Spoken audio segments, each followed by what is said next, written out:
Namaste. Good morning, good afternoon, good evening, wherever you may be across the planet, around the world. My name is Greg Prescott, and you're tuned into another Spirit Chat. Welcome aboard. Welcome people that are joining us on YouTube as well.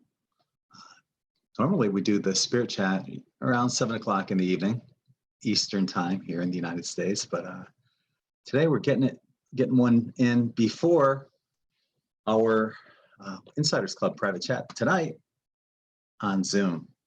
I'm sorry, on Patreon. So bear with me. Before we get moving here, let's, I drew some cards as always. So I'm going to jump right into that from John Holland's Oracle Messages. Today's message Oracle card is a father's love.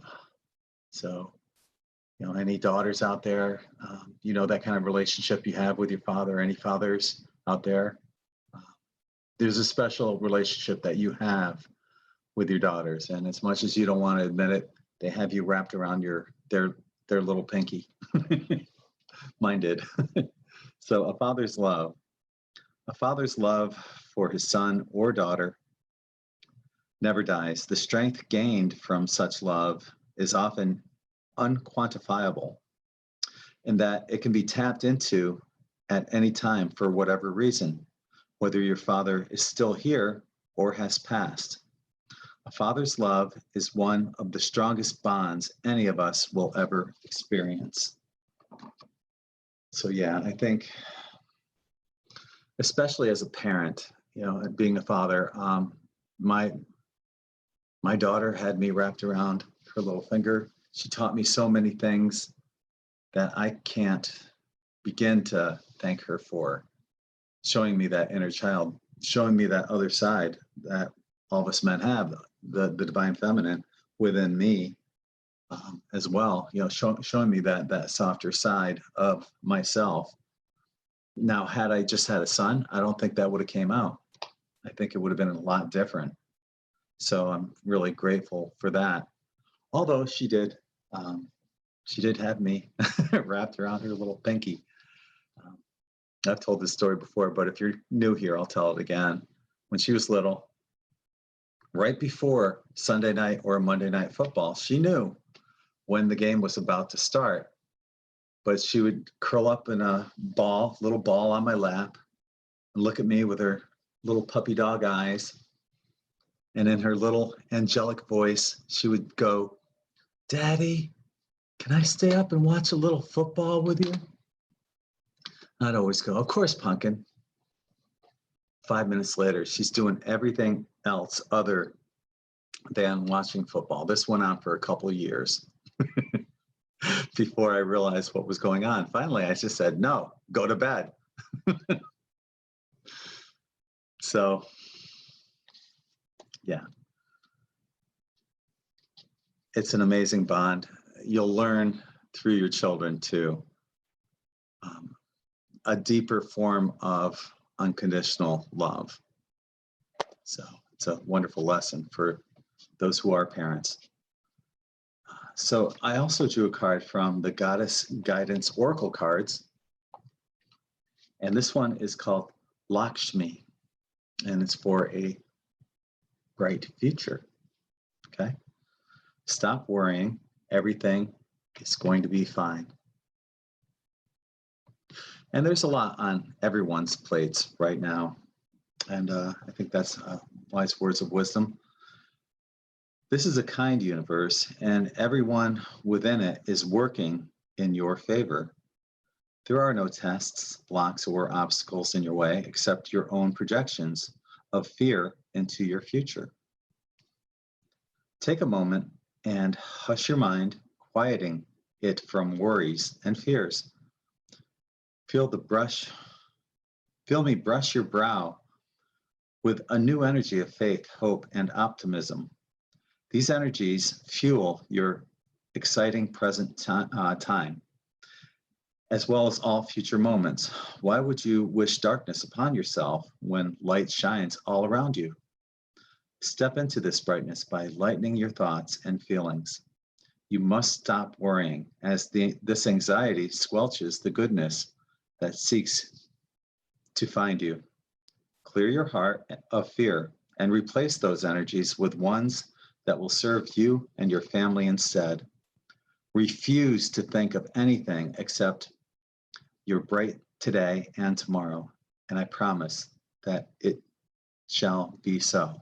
So, where are we placing our thoughts and intentions? Are we allowing, like, for example, the mainstream media to pump a lot of fear into us about the whole COVID-19 thing?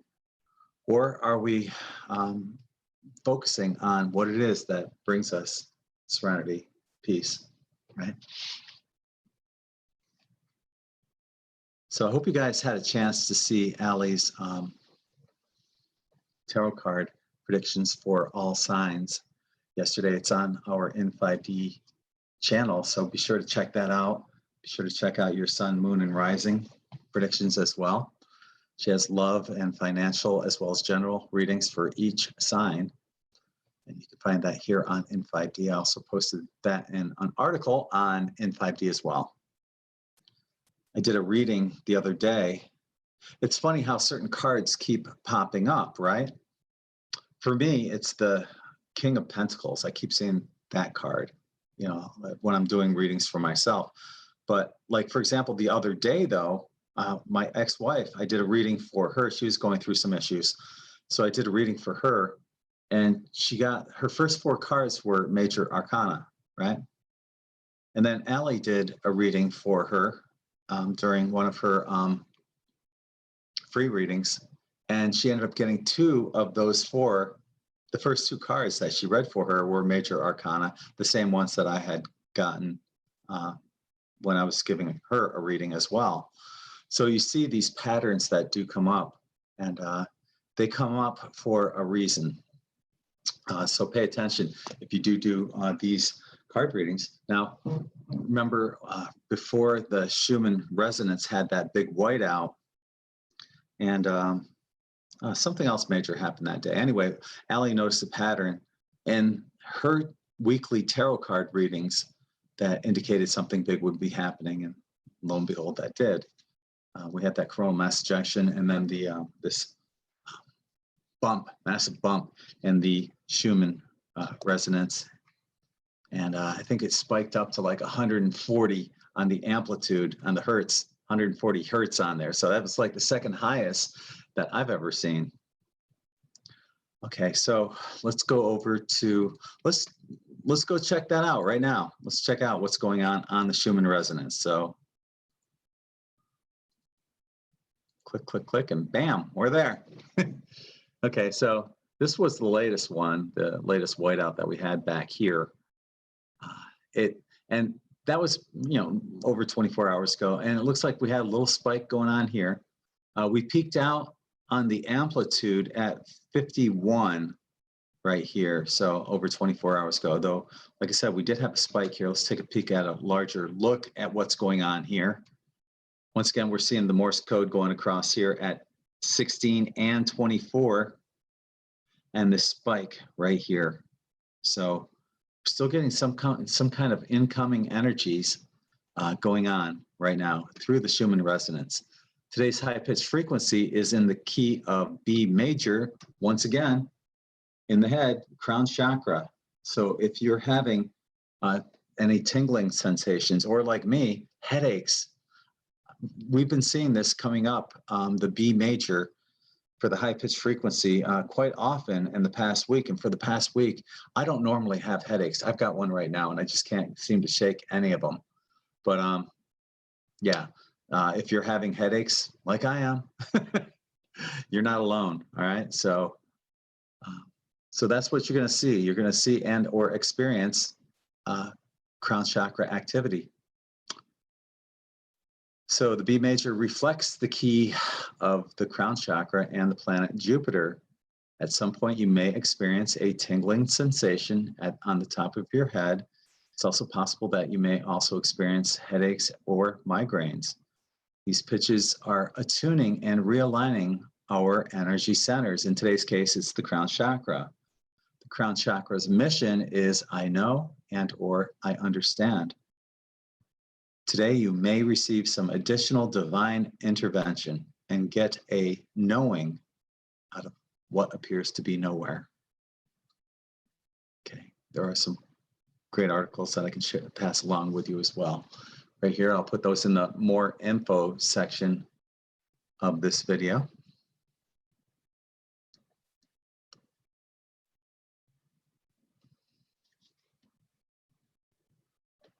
Let's see. I guess we're just going to jump right into this.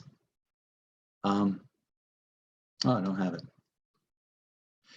But if you like these kind of videos and would like to see more of these kind of things that we're doing right here, I encourage you to join us and help sponsor the channel through Patreon, where for as little as $1.11 a month, you get your name listed on the wall of gratitude. Plus, you get alerted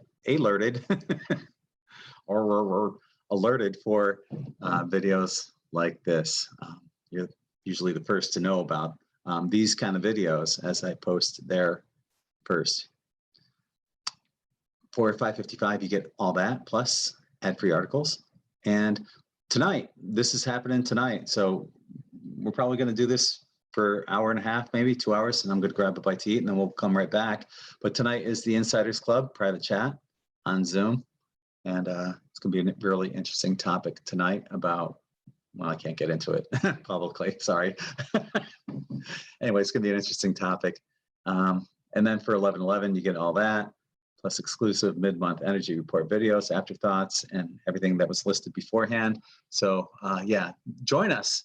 Hopefully we'll see, I know I'll see many of you tonight at 7 o'clock Eastern on Patreon on Zoom for the Insiders Club private chat. You can also help us out if you enjoy these kind of videos and want to help sponsor the channel through In5D.net, where we have these killer shirts available. So yeah, like these are the ice dyes, and only have 3 of those left. Bunch of new shirts though that I have in, and I'll be making more throughout the week. So check that out at In5D.net, loaded with tons and tons of positive energy. Each one, for example, these all chakra, quantum crystal, and gemstone shirts have 2 different gemstones in the die on top of the 99.9% quartz crystal that goes into the die as well. So which supercharges the gemstones that I use in the die. So you're getting a ton of energy in just one shirt. So check that out at in5d.net. Now, I have been on this kick for a while, right? And I don't know why. It just,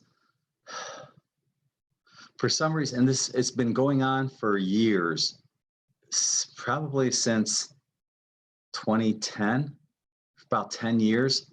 I don't know why, but I got onto that Paul McCartney is dead theory. And the more I looked into it, the more I kept saying, yeah, it is. It's real. It's real. It's real. And I just can't shake it. And there's so much evidence that points to it that I just wanted to bring it up real quick. Now, these are just simple pictures, right? That you can look at that show 2 different people clearly. Like, who's this guy? You know?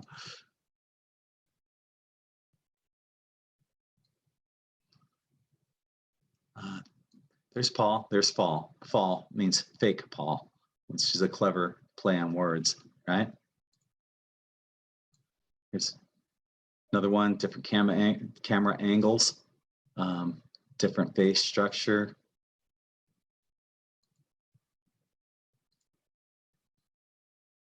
This is just comparing Paul McCartney to Faul McCartney. They look nothing alike. And this is actually one of the members of his band in Wings, Denny Lane, who could actually pass for a fake Paul McCartney, right?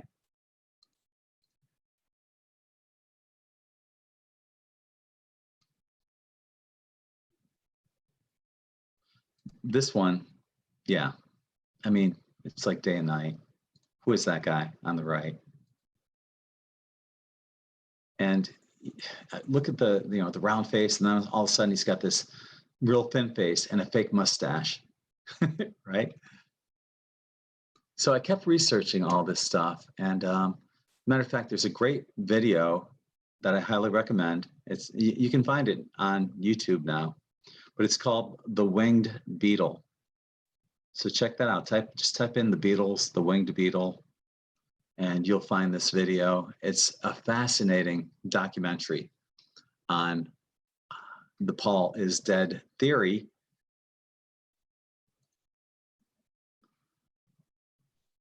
Now, it's said that behind the Beatles were the organization called Tavistock, which falls under the Committee of 300 and is above the CIA and MK Ultra. They're all tied in together, though, and it's said that Tavistock was actually the brainchild of the Beatles as well as the Rolling Stones. The Beatles were the angelic band, and the Beatles were the satanic band. You know, heaven and hell, the dichotomy, good and bad.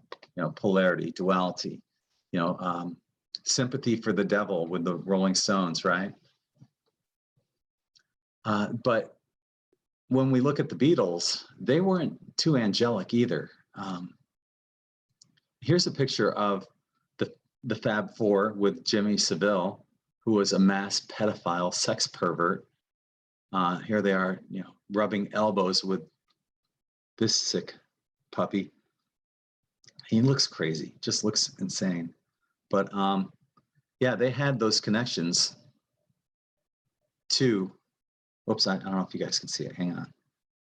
Let me close out of that and back into this. Hang on. Oh, here it is. Okay. Yeah, I had to go back into, that's the picture I was talking about. So they had their connections to pedophilia and a mass pedophile, Jimmy Savile.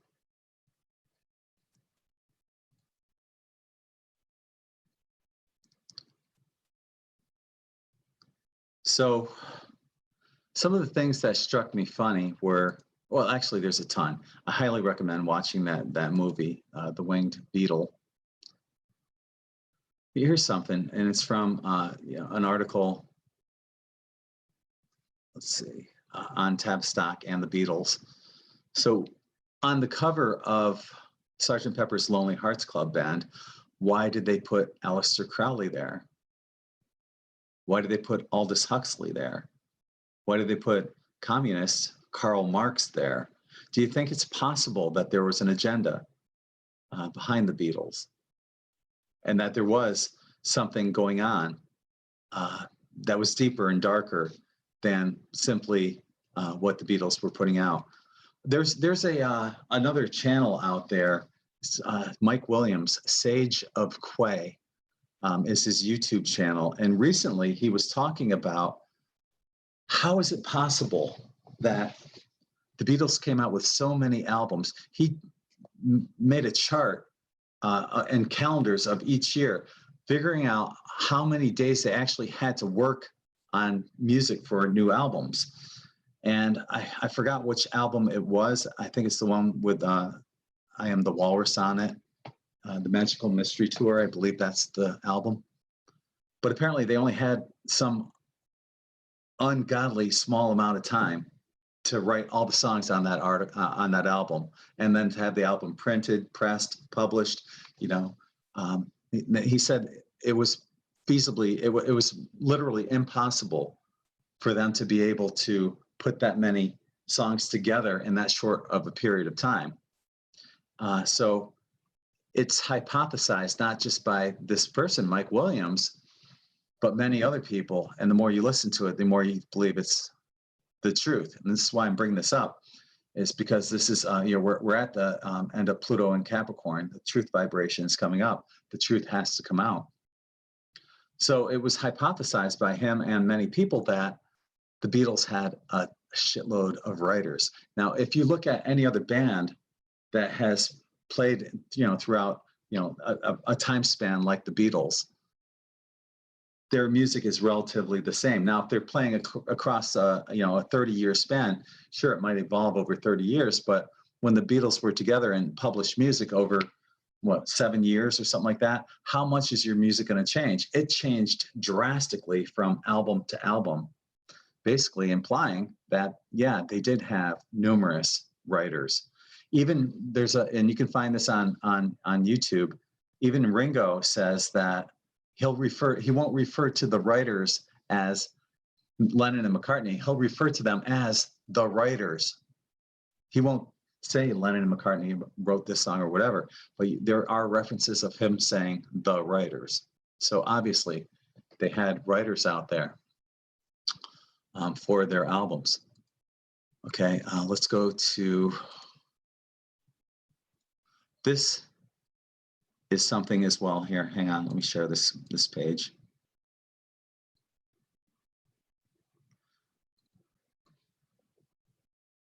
So this is when Paul McCartney, after he allegedly died in a car accident, right? And it's arguable when the date was. I'm not even going to say it. We'll just say after he died in the car accident.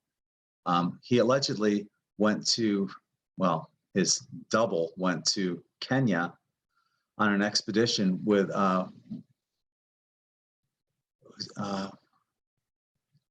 Mal Evans, who worked with the Beatles. He was like a stagehand, roadie kind of thing, manager. I forgot what exactly he did.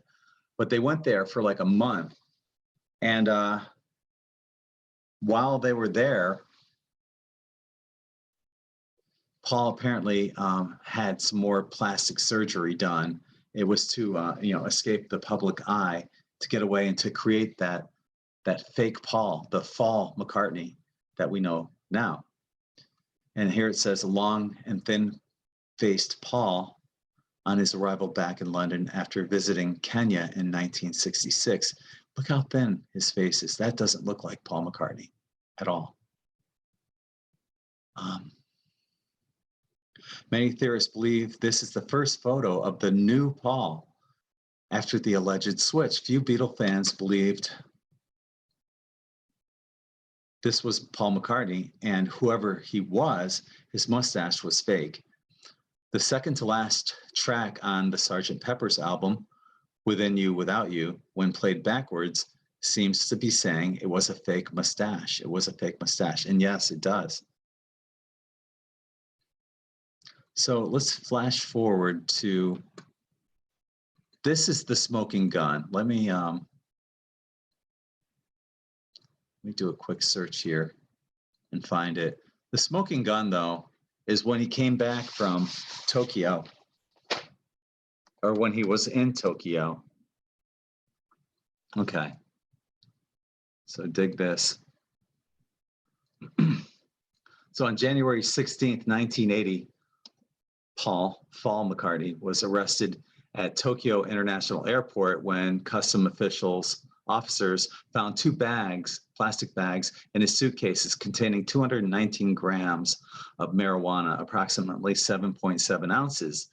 On January 18th, the Tokyo District Court permitted the public prosecutor's office to detain McCartney for up to 10 days for questioning. It took 14 days before his release without charge was negotiated. Why was Paul McCartney held so long? A local newspaper story at the time said the delay was because his fingerprints didn't match the ones that were taken during his visit to Japan with the Beatles in 1966. Bam. But yet it's still covered up. It's obvious that that's not the same Paul McCartney that we knew that was growing up with the Beatles. Actually, the new one, to his credit, is probably better than the old one. Honestly, he's definitely more refined, more talented. He knows how. None of the Beatles knew how to compose music or even read music. This one does. and he can compose. He actually composed a whole orchestra piece after the Beatles broke up, of course, because that's what Faul could do. Paul couldn't do that. So anyway, what this all boils down to is the truth vibration with Pluto and Capricorn. The truth is bringing, the truth vibration is bringing the truth to surface right now. And I think that's why that keeps coming back with me. It's something that people might say, well, what the hell's the difference? Well, we've been fooled and faked for a long time. And it's time for the public to really know what the truth is. And it's not just about this, it's about everything. And we're going to see by the end of the year, and I'm still sticking to next month is when those sealed indictments are really going to be coming out and being unsealed. It's going to be huge. So the truth will be coming out in so many different ways. It's going to make this whole Paul McCartney conspiracy look like tiddlywinks and dominoes when we see what happens and some of the names that are exposed through these unsealed indictments coming up. So with that being all said, I'm going to unmute the room. How are you guys doing? Mm-hmm. Yep. Yep.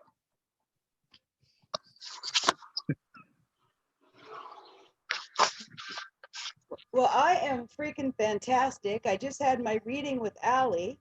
Yeah? How did it go? Oh, it was awesome. I could talk to her for hours. You missed it. Like it was supposed to be yesterday. Wasn't it supposed to be yesterday? No, it was today. We rescheduled. Okay. That was last week. That was last week's whole snafu. And then today, but the times was Eastern time that she gave me. I was sleeping. I live in West Coast. So, but we got it together. Okay, but good. She at the end of June, she said big exposing, and it came up in the cards.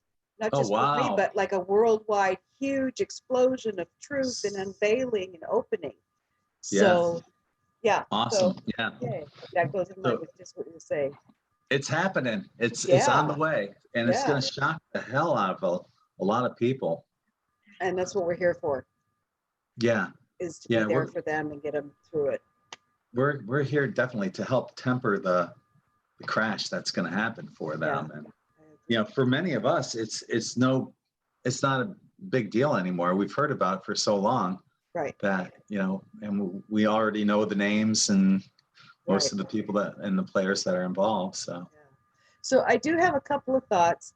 One is about the whole Faul, the fake Beetle thing, like the Area 51, all these I've heard something. It just strikes my truth chord inside, and that is that a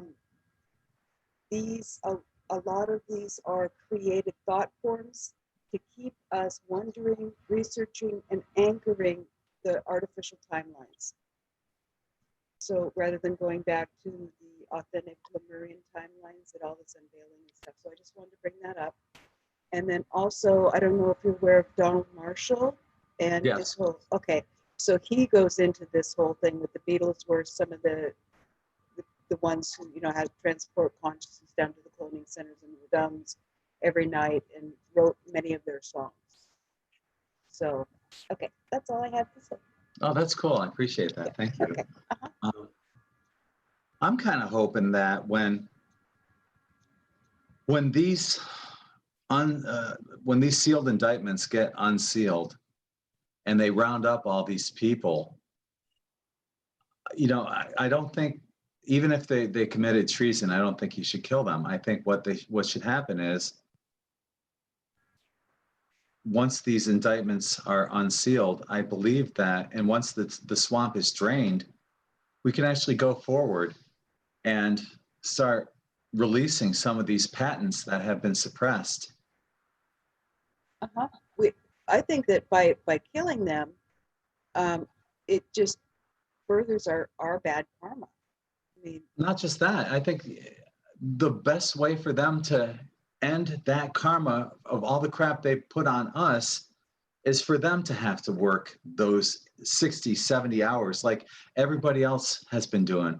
Yeah. Many of us are workaholics or are forced into being workaholics because we need two jobs to survive. Make them be the ones that build these free technology, free energy technologies, and replicators and stuff like that for minimum wage. And could you, or picking organic fruit in fields or whatever. Can you imagine like George Bush Sr. out in the fields having to pick spinach leaves all day? Stuff like that. Awesome. I would get so much pleasure out of that. Why give him a an out with an electrocution? That's the easy way out. Why don't they just build stuff in humanity's best interests and remove their karma that way? Because I would say, okay, that's good enough as far as I'm concerned, because we're already moving forward into that, finally becoming a type 1 civilization that we should have been probably 100 years ago. Well, or 1,000, 12,000 years ago, back when the Right. last cycle started. Yeah. The end of that, the collapse probably could have been prevented, or it didn't have to happen either. So I just don't know how far back that would set our ascension, and people's vibration from rising, because, wham, they're going to get the truth and the information, but in order to make that leap to why forgiveness, and allowing them to work off the karma, to allow that kind of transformation, that might not mix well with the ascension energies that are coming in, right? So I don't know. It's interesting to see. I'm glad I'm here. Yeah, I definitely feel that the right thing to do is to allow them to have a chance to work out their karma. Killing is never the right answer. Eye for an eye, tooth for tooth kind of thing. Yeah, there's been a lot of travesties and injustices that have gone on. A lot of innocent people have died because of them, through whatever it is, crazy wars, vaccines, GMOs, big pharma. It goes right down the line. But the answer isn't, Not even current day stuff, the stuff that's been going on for centuries. Well, shit, slavery never ended. We're all economic slaves to a broken system of fiat currency. But right? Well, oh yeah, totally agree. But can you imagine 300 years ago being a black person, and being whipped to death? That's a whole different kind of trauma to carry through. Somebody's asking me to scroll back to look for a question that I can't find. Hi, Des. Okay, hang on. Okay, Greg, is private chat just live, or is it possible to watch it later? It's live. It's only live. It's not recorded. What comes out at 7 p.m. in the private chat stays there, and it's not recorded anywhere, and that's where it goes. It comes and it goes, and that's it. So, yeah, that's why it's a private chat. And it's not recorded. So, and Matthew, yes, I do always post the live chats, but not the private chats, not the Insiders Club. That one is just be here at 7 p.m. tonight, and we'll cover a lot of material. And but it's erased. That's it. It's just one time shot. So. That's 7 p.m. Eastern? Eastern. Okay. Yeah. So in 3.5 hours.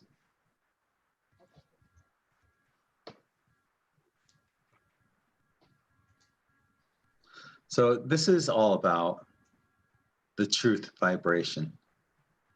And I've written about Pluto and Capricorn since Pluto entered Capricorn, way back in 2008. And for those who don't know about Pluto and Capricorn, well, everything is based on, and astrology is based on cycles, the cycles of the zodiac. Right now we're ending a 26,000 year cycle. And the cycle of Pluto and Capricorn began in 2008, and Pluto stays in Capricorn until 2023. Pluto is known as the destroyer and will basically tear down everything that's not in humanity's best interests, including, in my opinion, money, government, and religion. And we are seeing the collapse of all three right before our eyes. In 2008, when Pluto entered Capricorn, we saw the collapse of the banking system here in the United States, with the exception of the too big to fail / jail bankers. And they got propped up by huge bailouts when they could have gave that money to all the citizens, and that could have created abundance for everyone, and everybody would have won. And that instead they bailed out the banks. They kept their corporatism buddies to themselves, and globalism and capitalism was the winner, but the average person, we all lost back in 2008. We've already reached the apex of the midpoint of Pluto and Capricorn. So what's happening now? Well, after we reach that apex, is it's snowballing. It's snowballing, and we're getting closer and closer to the end of Pluto and Capricorn, and we're seeing a lot of the cabal and a lot of dark factions are panicking because they know that time is running out, and there's nothing they can do, and everything they try to do because of this truth vibration is always going to backfire. So, despite what they're trying to do, keep a positive mind. Now, the last time that Pluto was in Capricorn was during both the French and American revolutions. This back in the 1700s. And if you look around, what's going on right now in France? A revolution. What's going on here? A silent revolution. So you can see how the cycles of time repeat, or at least come back again. In this case, we're heading into that point, though, because we are at that end of that 26,000 year cycle, and at the end of a 5-year cycle of 26,000 year cycles, which is a grand cycle. There's something huge that's going to be happening. And right now I've got this incredible high pitched frequency going on in my right ear.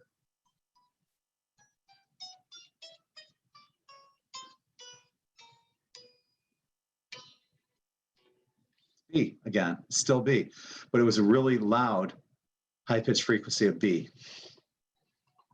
as I was talking about that. So sorry about that interruption.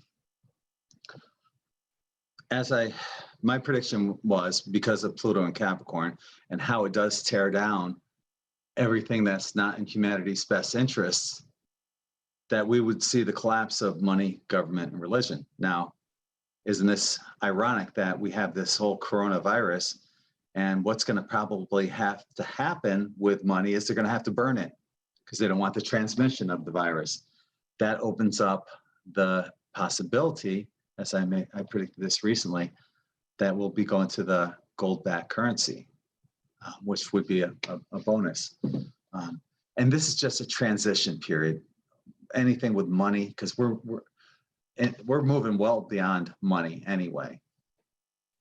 So money, government, we're already seeing that. There's been revolutions all around the world since 2008. There's been dozens of revolutions that have gone on. And religion is the last faction that's still standing, but it's barely standing because you look at, all the pedophilia that's going on within the Roman Catholic Church, amongst other factions of religion. It's rampant, and it's getting uncovered, and it's coming to the surface. So we're seeing even religion going to the wayside. I've always said that, all religious texts should be 4 words: love everyone, respect everything. That's all you really need to know. What if, though, hypothetically, what if the Roman Catholic Church was dissolved and their net worth went out to everybody? That would create instant abundance for the entire world. I say bring it on. What do you guys think? What's up, Matthew? Hey, how's it going? Good. I think that's a fantastic idea. Like you said earlier, I think it's time for these elitist 1% to start paying us back for all of our hard work that we've done over the years. Indeed. Cheers to that one. Yes. I can't wait to talk tonight on the private chat. I hope you have a good topic, because I went out to Home Depot today to go get my mom some plants and flowers for Mother's Day for her new garden, and every entrance but one was blocked off.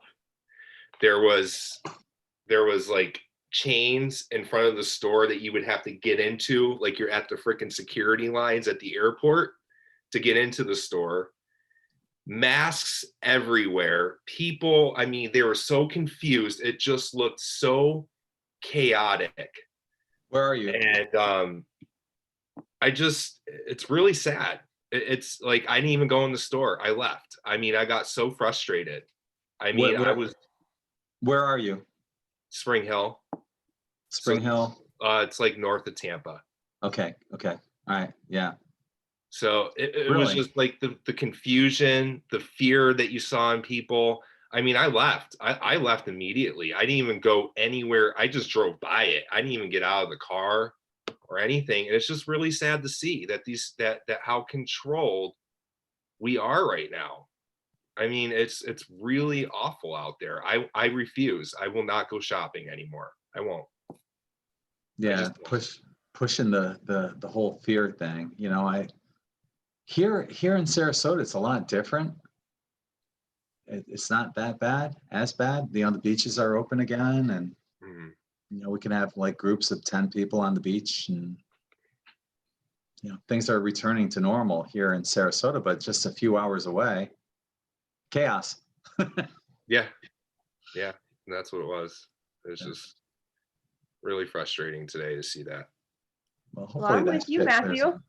I'm with you, because when I went to Dollar Tree, my daughter, she's scared to go in the stores now, and well, I was supposed to have a colonoscopy to find out if what's wrong with my stomach or whatever, and they told me I have symptoms of COVID-19 and said I have to have testing done, and if I don't get testing done, they're not going to help me. So they pushed all of my medical stuff till the last of September.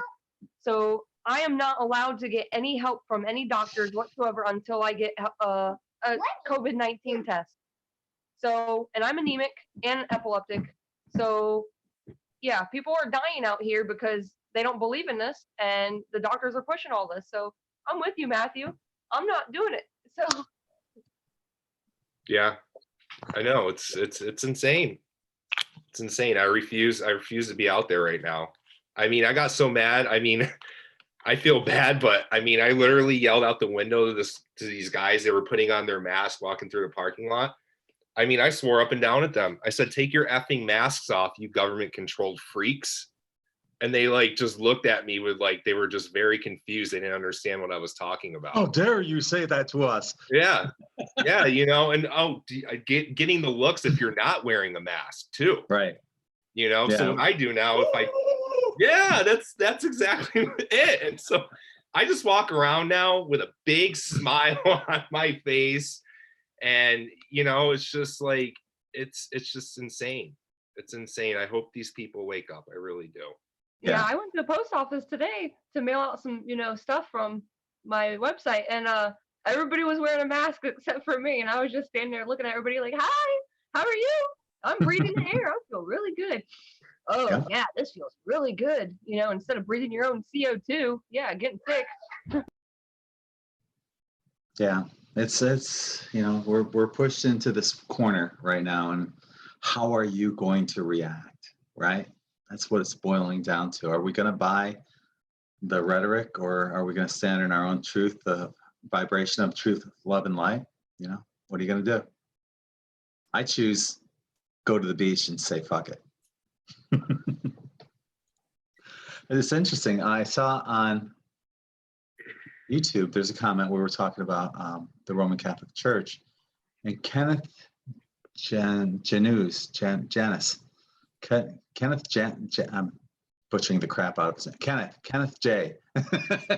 says the Pope is now saying we can worship more than one God, to worship a world God. How about that?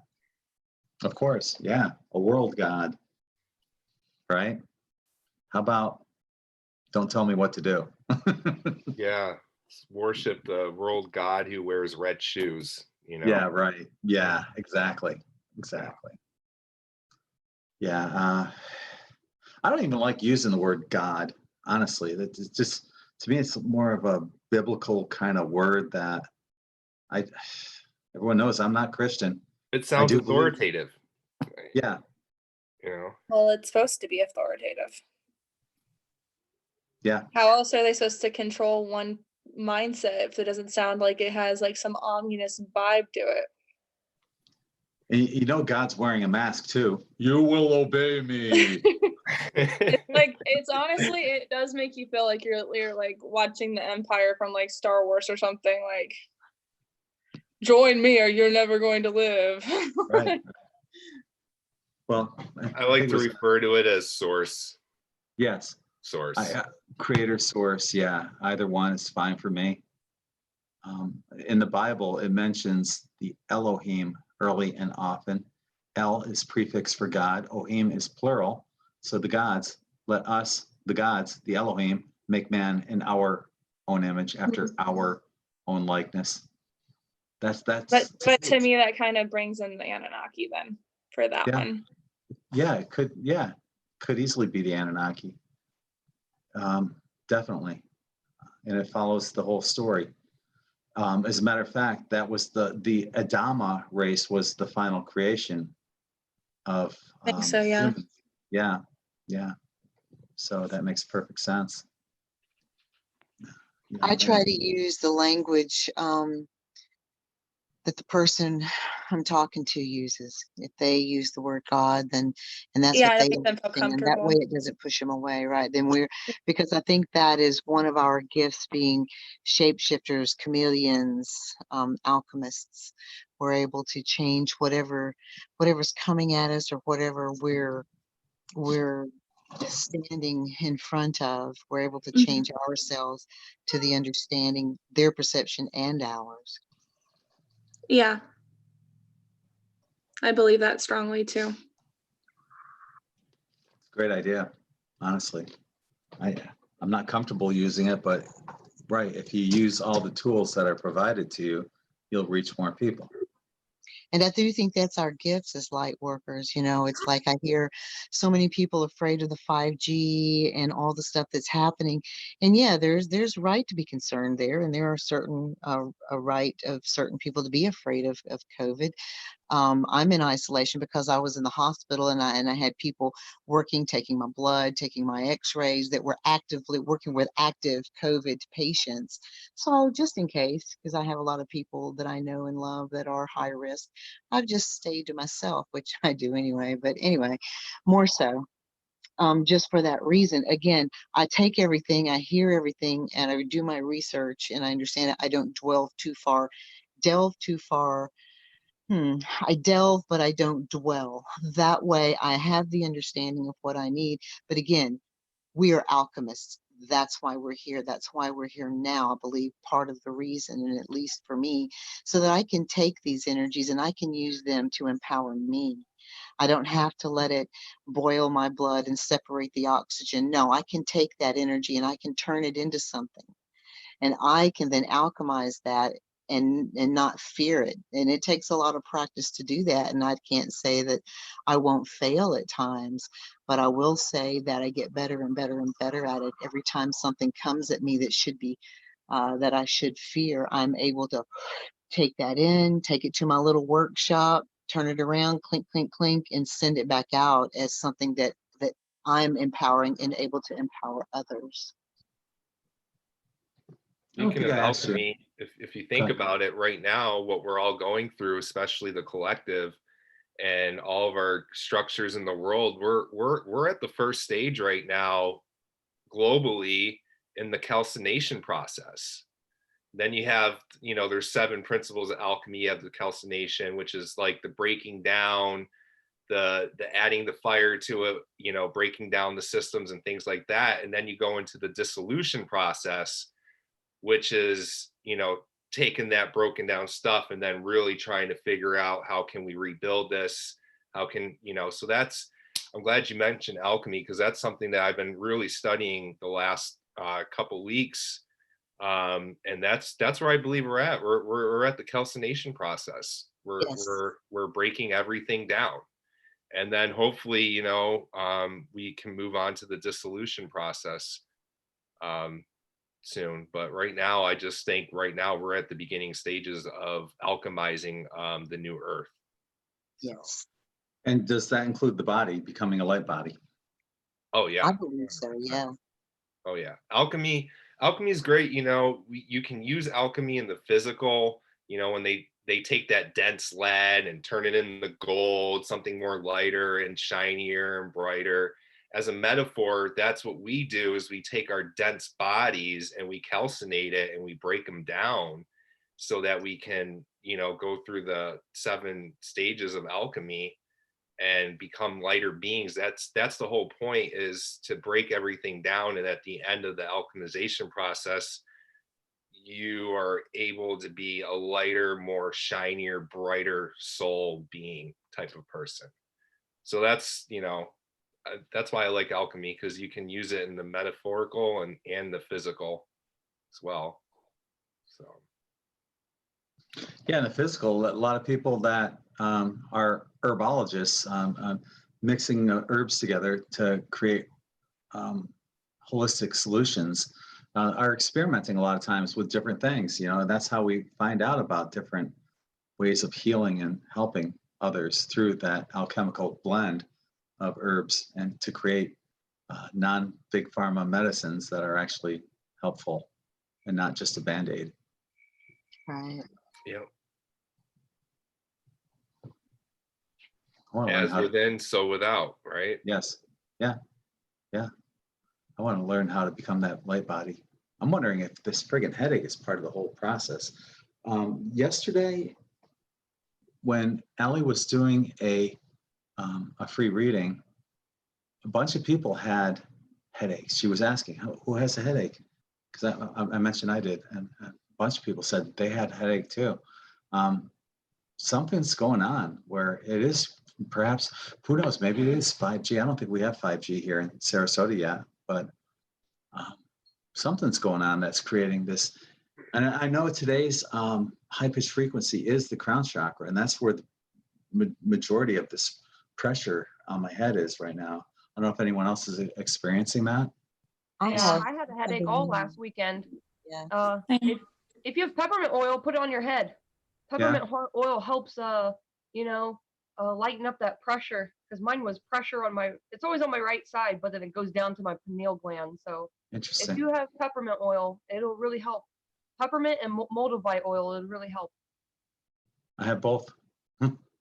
Yeah. Yeah. And it could be also, I mean, so many downloads, and right now everybody, like you said, the frequency, the energies are here in the crown chakra, the third eye chakra, and there's still some decalcification going on around our pineal glands, I'm sure. So I believe some of that is, and getting the downloads. I noticed that the last few days I've had this ringing in my ears, and it'll come to that high pitch again, and then it'll you know, calm down a bit, wane and wax and wane. And the fuller this moon gets, the more intense it becomes. And yeah, there's the pressure. It's like a rubber band right here around my head. I don't have pain, but I do have that pressure. So I believe probably downloads. Yesterday, I slept most of the day. I don't do that. And I slept most of the day. And You're had right. that huge pressure. It is more of a pressure than a pain. I definitely agree with that. And also, to me, it's bringing on this feeling of vertigo or dizziness as well. Mhm. There's a place to rub just below the back of your neck, where you feel those 2 bones, and that is a really good place to rub. So perhaps with your moldavite oil and your peppermint oil, go there, and that does help with the vertigo as well. Feels better already. Yeah, just rubbing it without that, but just rubbing that area. Yeah. I think what I just need is a massage. I need to go to a masseuse. Yeah. Or hang upside down. Seriously, decompress your vertebra. I don't know how that would go with all the pressure in my head right now. It actually will help once everything begins to get back into alignment. You may just be out of alignment a bit because of everything that's been going on, because of the downloads and the pressure of that. Or a slant board, just take a nice board and have it at a good, angle, and then just lie Mhm. down with your feet at the top. I remember my mother doing that as a child. She had headaches a lot, and they helped with her a lot. She wasn't from here either. Where was she from? She never lived long enough to find out, and she was too afraid of it to find out. But I know that she brought me into this world and my brother, and we're not from here. So Where are you from? I feel that I'm from so many places. I think the last place I came from was Pleiades, but I come from places further back, and for before thought, that makes any sense. Yeah, yeah. And I have visited, and I feel, and I always have felt when I was younger, I thought it was just the tribes, that I was part of the bear tribe, part of all these different clans I felt part of. And then I realized that it was beyond that it was star systems and dimensions. So I just remember I had a quantum hypnosis, and I remember being in a place where it was just before thought, and then just or at the moment of thought, when the spark came of thought. And so that's all I remember of that, and being a part of all of them. And that's why I'm such a chameleon, because I can communicate with all of them, it seems.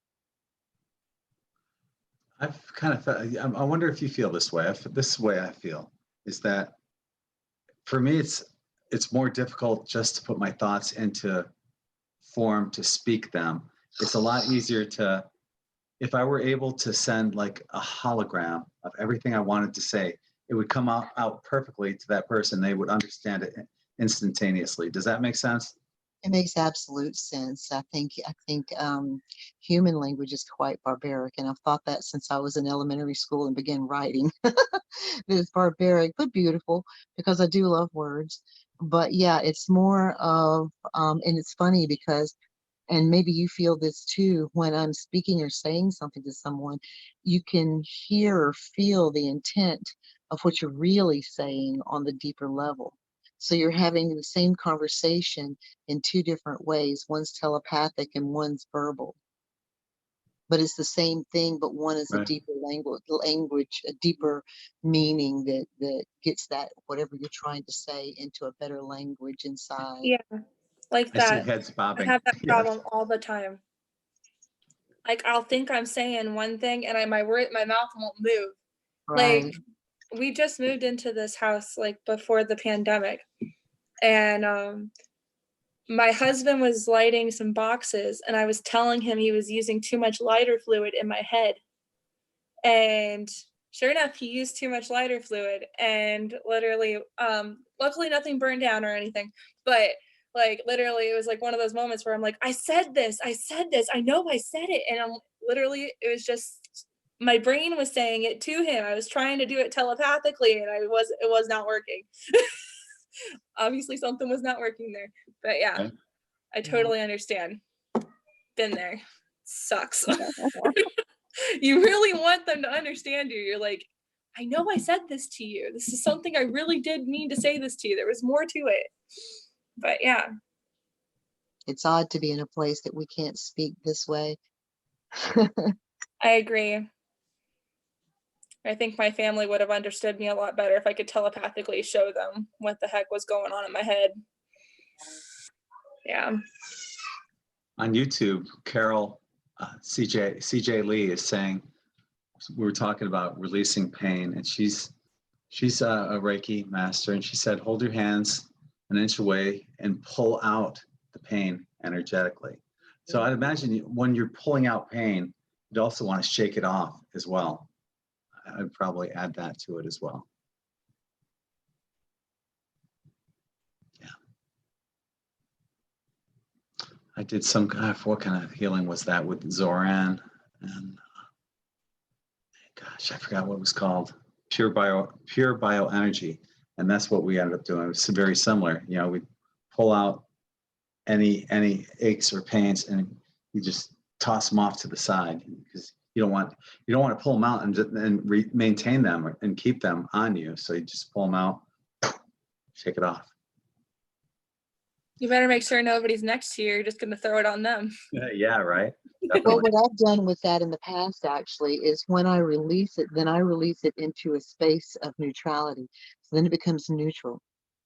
And it's just like a neutral place, and it just goes away, but it doesn't harm anyone. Once it leaves me and my intent of releasing it, it becomes neutral. It doesn't harm, it won't harm. Any energy can then pick it up and decide what they want to do with that energy, or what their body needs, or their psyche needs, or what they choose to do with it. Can't we just throw it into a big battery that powers the world? Wouldn't that be nice? Yeah. But Yeah. then that has our intent to it, and that takes away free will of others. I like what CJ says, transmute it into light and love and light. Yeah. Give it a better purpose. Yeah. It's kind of like when you, when I was doing that third eye mirror meditation, I saw this big ogre kind of creature looking back at me with big red eyes and fangs. I asked it to leave, but what I should have did was say, you know, how can I help you? Yeah. Or was that an aspect of myself anyway, right? You know, maybe I could have done something. I worked on myself at some level, but not to be afraid of things like that, to welcome and love. Yeah, Yeah. mine was me. It was this fanged thing this close to my face, Mm-hmm. and wretched breath and wretched smell all together, and could have eaten me, but it didn't. Why didn't it? Because it couldn't. Because had it eaten me, it would have been destroyed because it was me. So it couldn't. But I in turn decided to love it, and found a lot of things within myself that I had no idea. Sorry, this truck going by. I'm going to mute myself. You're Yeah. fine. Yeah.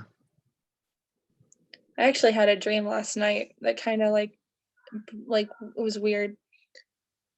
I got a box, and it had packaging over it with like crystals and all kinds of stuff on it. And in the box there was a bunch of crystals and a pendulum and a bunch of other weird, like normal stuff for us, but like weird for normal people. And I don't really dream about it very often, so it was kind of weird in my head. But then all of a sudden this lady poofed out of nowhere, and she's like, "Hi, I'm the one that sent you this box." And I'm like, okay.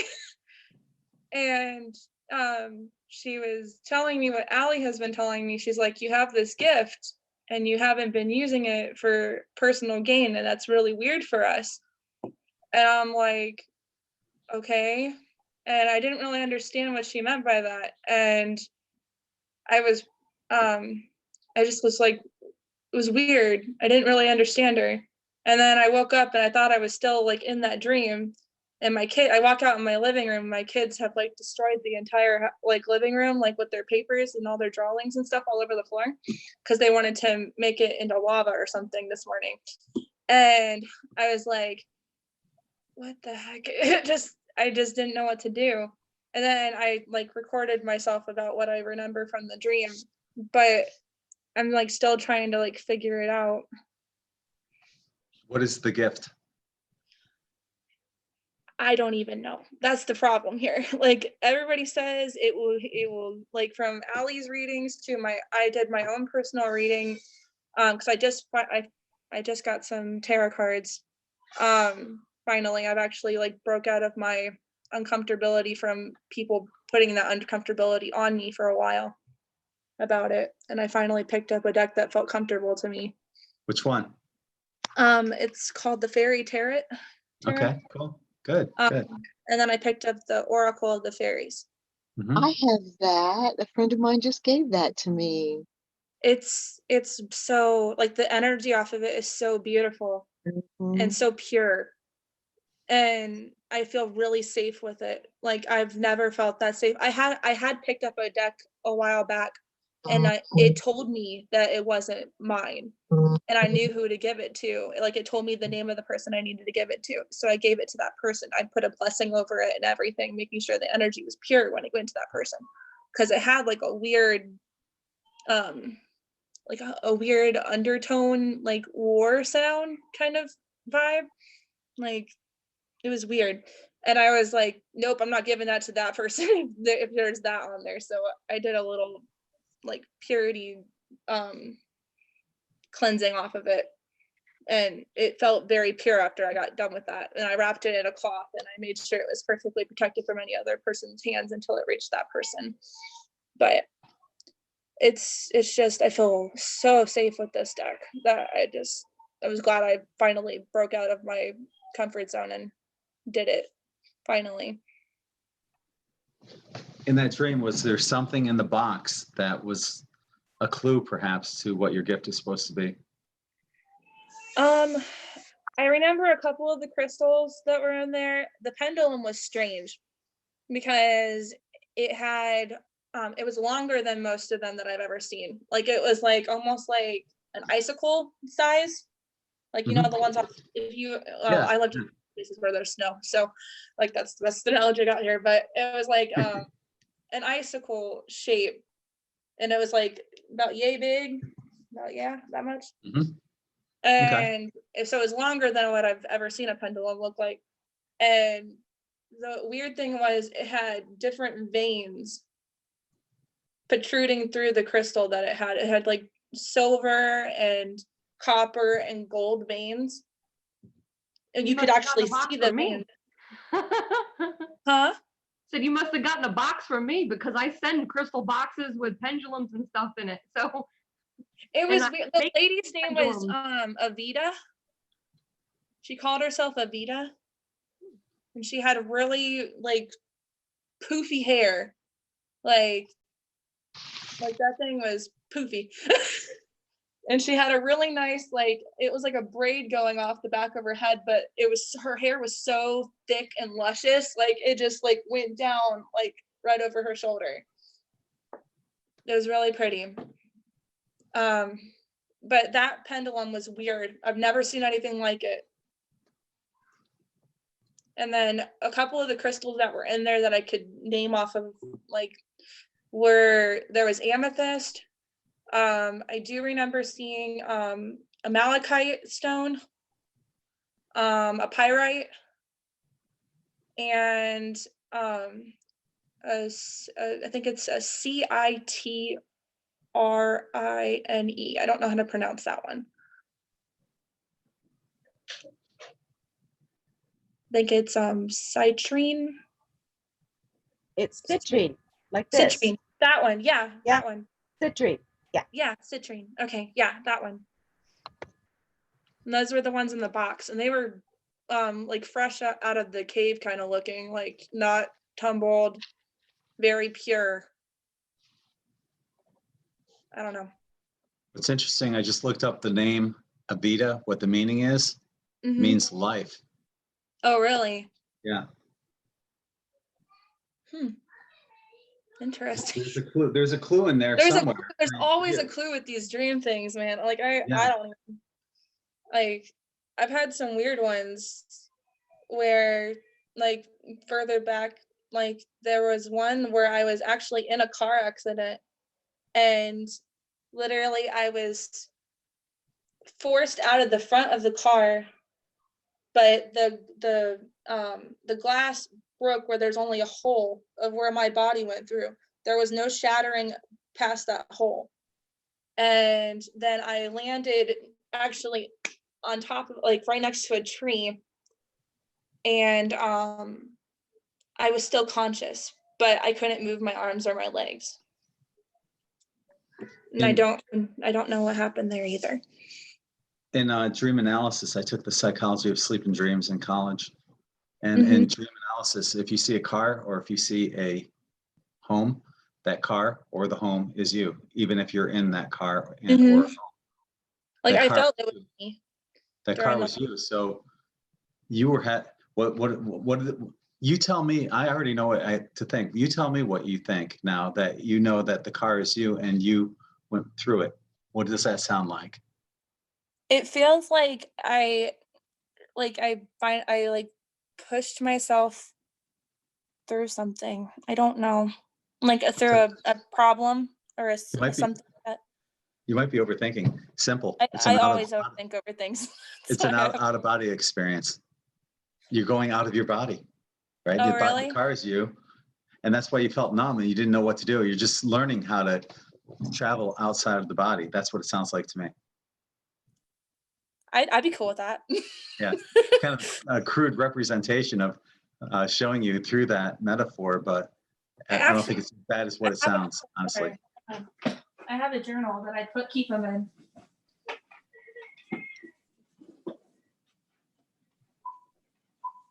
Love dreams. I've been keeping a lot of stuff written down lately because like it's just weird. Like, you know how like the killer wasps thing? I actually had a dream about that a while back. It was in October. There was a swarm of all kinds of different weird wasps, locusts, and bumblebees, like coating like almost the entire globe. Very insane.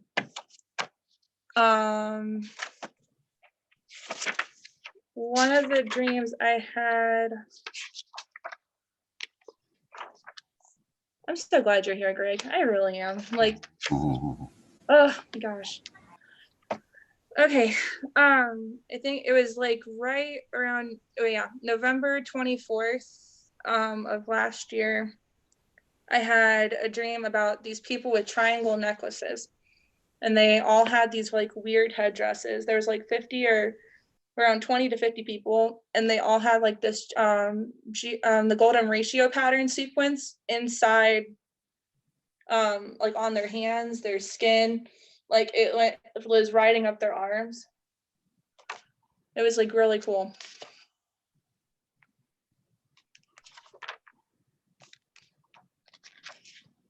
And then I had a dream about a girl the day after.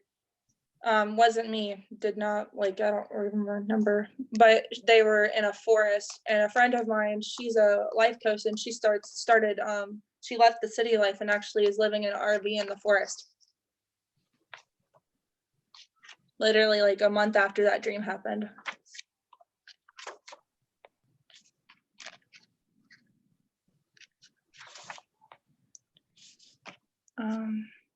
I had a dream about my family once that they were in the woods taking a picture, and my grandmother looked like she was really sick. And they took me to a church that they had found. They felt comfortable enough to show me it. And all the congregation had that like two-tone skin type condition. I don't know what that one's called, but there was a woman there that was being honored for her service through the children's ministry that they were running in the church. And I have almost her full name. I didn't get her first name because when I broke out of it, I couldn't remember what the first name was, but her middle name was Arvin, and then her last name was Young. And then my parents were renovating a new house right after that, and they were sleeping out in the in-law suite during that dream. Do you have any dreams of like past lives or future things that happen? Do you see things? I had a lucid dream practice like a while back, like I think the beginning of last year. And I had a dream where I was it was like, it felt past life, like, because I felt like it was myself. And I had blonde dreads, and I was working out of a temple, and it was shaped like a pyramid. shape, and it felt very Aztec-y to me. Mhm. And I was like less than 13 years old, and I was being sacrificed. Oh my. Yeah, Wow. I saw my death, like gone. I didn't feel any pain. Didn't even know it was wrong. Wow. And that one felt really real. I think I came out of it and I was screaming so much my husband thought I was having a panic attack. Yeah, it's pretty bad. Well, it could have been worse. You could have actually felt it, right? It sounds Yeah, like more like it was the observer. You know, you were the observer kind of like that of yeah, yourself. but I was the person walking. Like I felt like it was a third person thing where you like on video games when you can actually like all you see is what their environment is. Like Mhm. that's how it felt. Like I was Mhm. walking. Like Okay. and every step this person was taking, I felt the steps. Wow. It was very interesting. Yeah, I'm fascinated by dreams. We had to keep a dream journal in college, and, you know, so we can, and then we would analyze each other's dreams during that class. It was great. Really enjoyed that. Yeah, I love dreams. It's just sometimes some of my dreams scare the flipping crap out of me. I don't like them. Sometimes I forget them when I wake up just because I don't like how the vibe was off of it. I don't know if it's from just the fact that I'm trying to like convert it into something positive after I leave it. But Just out of curiosity, does anybody in the house like watching TV or like horror flicks or anything like that?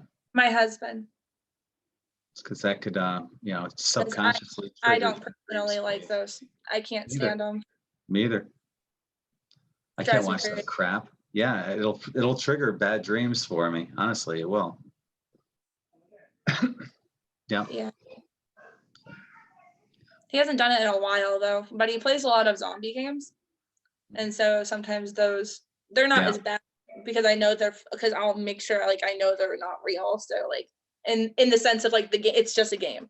Like my brain set will be just like it's just a game, it's just a game kind of thing.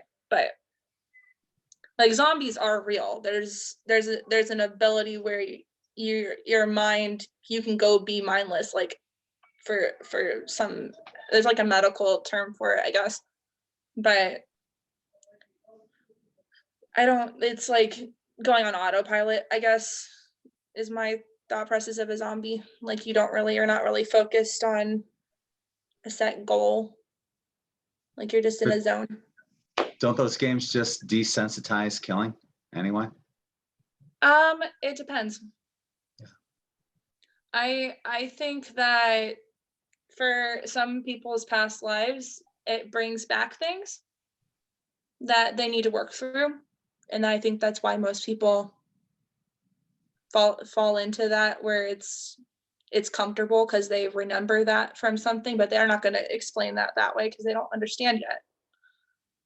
But that's just my opinion. Okay. But yeah. Phil, what are you looking at?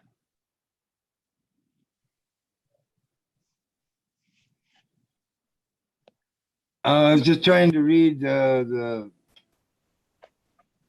You drew a card for us? on this on the ninth dimensional Omega Dragon. Oh, I just pulled. Wow. okay. The- Ninth dimensional Omega Dragon. Right. So what it says here on the card itself, harness the divine feminine power of creation. Intention. Hold your vision. Birth the higher consciousness. So always take it higher, baby. Always take it higher. That's awesome. Yeah, anything but beyond 3D, right? Actually 4D.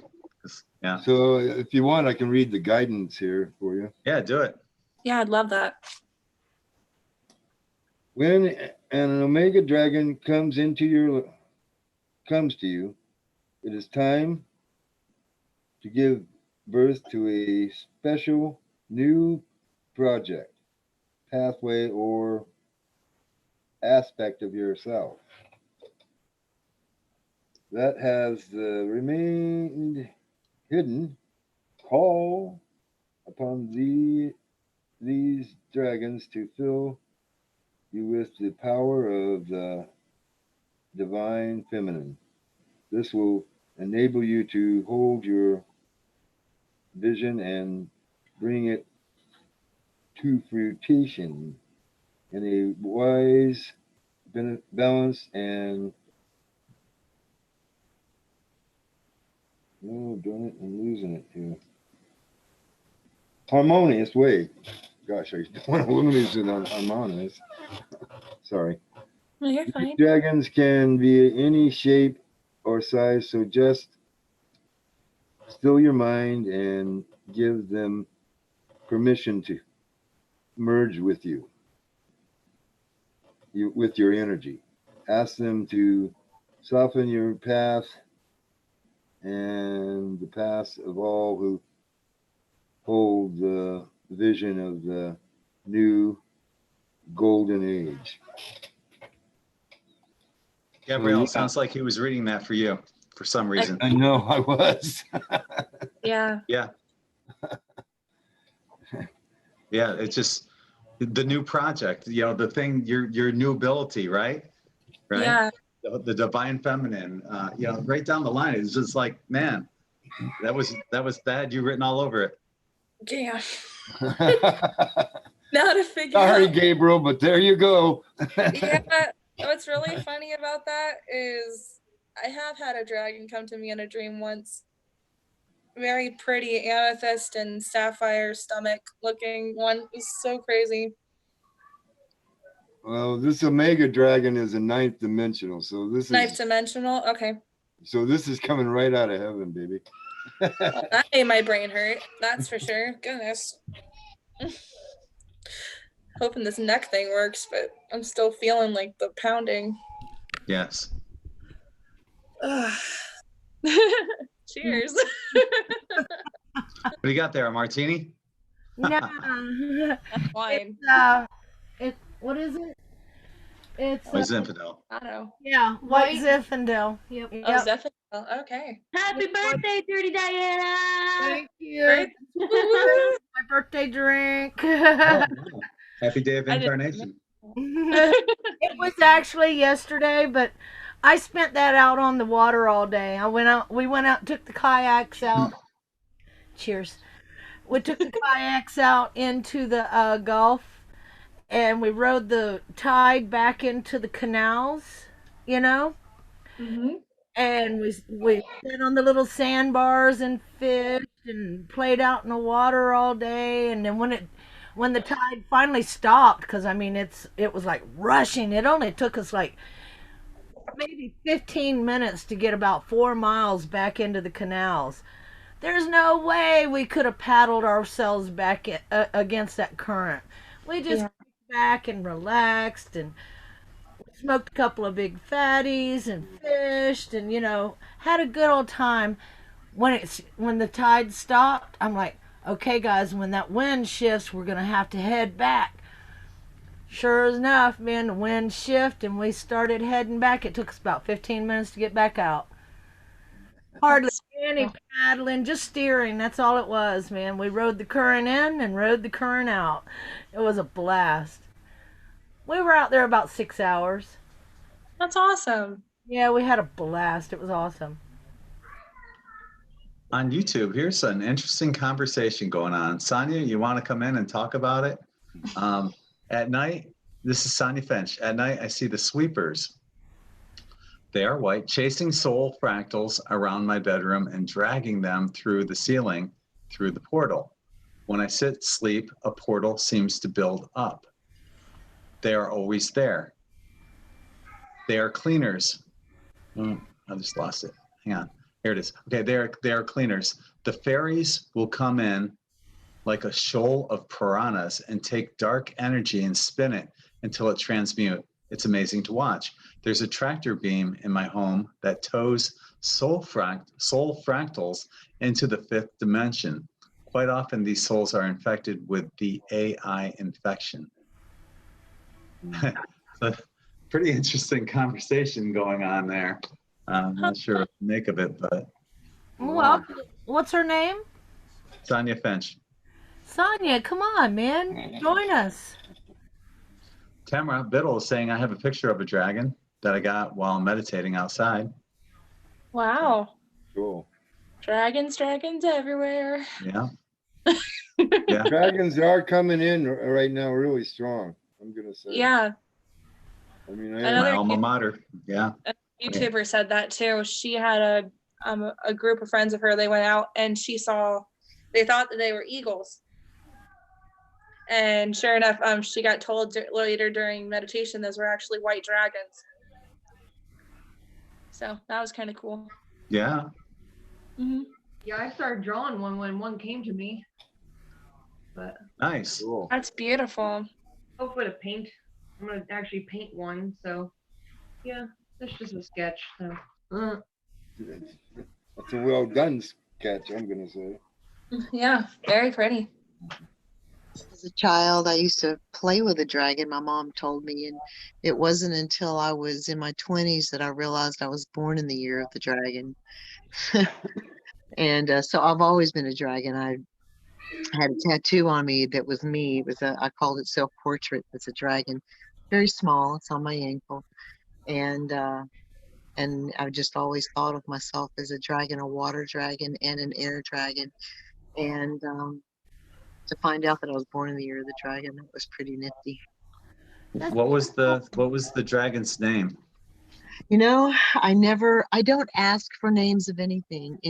Anything that I channel, I've never asked for the name, because for me, the name is insignificant, because it's all one thing. It's just the that particular manifestation, you know, like even my name, as much as I love my name, it's still, to me, it's irrelevant to who or what I am.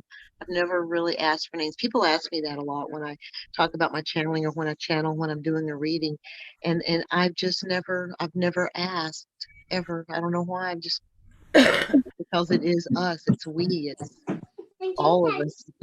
I was told that names, you know, while channeling names, the answer I got was, "What do you want me to be called?